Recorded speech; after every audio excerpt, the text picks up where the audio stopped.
वंचित बहुजन आघाडीचे ॲडव्होकेट प्रकाश आंबेडकर यांनी आज पत्रकार परिषद घेत देशातील सध्या निर्माण झालेल्या गंभीर परिस्थितीवर आणि सुरू असलेल्या सुनावणी प्रक्रियेवर सविस्तर भूमिका मांडली। देशातील घडामोडींबाबत सरकारने स्पष्ट भूमिका घ्यावी अशी मागणीही त्यांनी यावेळी केली आहे। तसेच पुढील काळात या मुद्द्यांवर वंचित बहुजन आघाडीची भूमिका काय असेल याबाबतही त्यांनी संकेत दिले आहेत।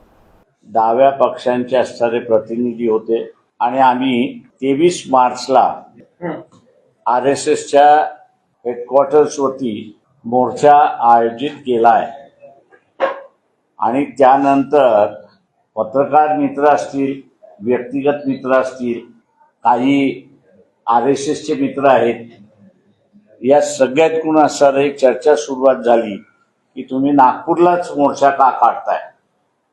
एक लक्षात घेतलं पाहिजे की स्वातंत्र्याच्या लढ्यामध्ये RSSची अजिबात भूमिका नव्हती।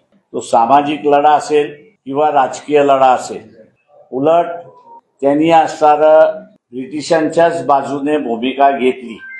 आत्ताही आपल्याला असणारं एक दिसतंय की नरेंद्र मोदी पंतप्रधान हे पूर्णपणे कॉम्प्रोमाइज झालेले आहेत आणि कॉम्प्रोमाइज झाल्यामुळे त्यांनी देशाच्या विरोधात निर्णय घ्यायला त्या ठिकाणी सुरुवात केलेली आहे।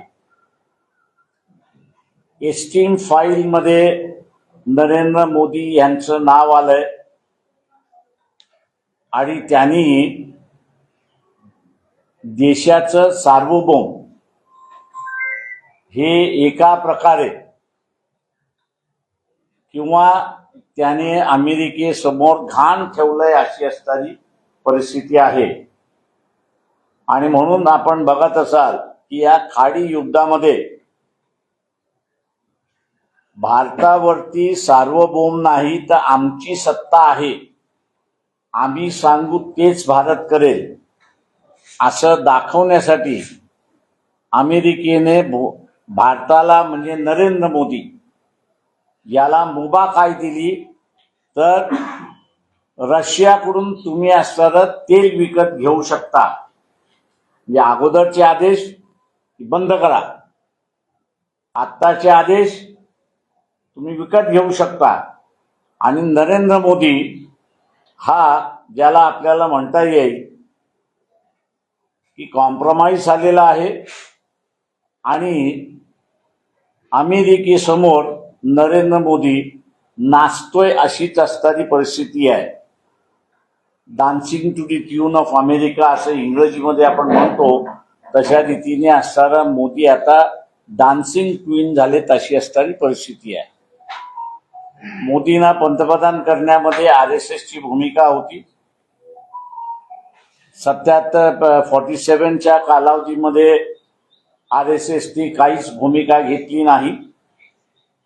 आजही आपल्याला दिसतंय की एसटीच्या फाईलमध्ये 10-10, 12-12, 15-15 वर्षाच्या मुला मुलींशी कशा पद्धतीने असणारं त्यांचं व्यवस्था करण्यात आलं, त्यांच्याशी खेळ करण्यात आला, हे आपल्याला असणारं त्या ठिकाणी दिसतंय। मी इथल्या असणाऱ्या RSSचा जो कार्डर आहे, सवर्ण हा जो कार्डर आहे, मध्यमवर्गीय हा जो कार्डर आहे, त्याला इशारा देऊ इच्छितो की जगभरामध्ये अनेक शहरांमध्ये, अनेक राज्यांमध्ये तिथल्या मुली पळवल्या गेल्या, कुठे गेल्या याची माहिती नाही। भारतामध्ये सुद्धा तेच झालेलं आहे। नरेंद्र मोदी त्याचं प्रतीक आपल्याला असताना या ठिकाणी दिसतंय। म्हणून RSSनी जसं 1947 मध्ये भूमिका घेतली नाही, एस्टीन फाईल मध्ये नाव आल्यानंतर सुद्धा नरेंद्र मोदी RSSने काहीही कारवाई घेतली नाही, भूमिका घेतली नाही। आणि म्हणून आम्ही जाब विचारायला RSSला की तुम्ही भूमिका का घेत नाही। तुम्हाला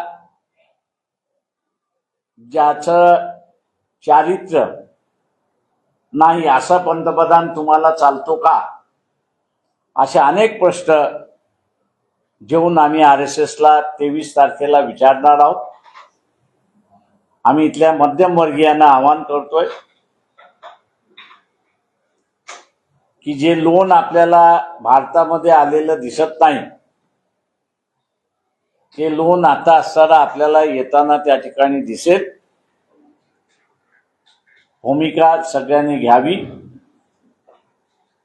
आणि कॉम्प्रोमाइज झालेला पंतप्रधान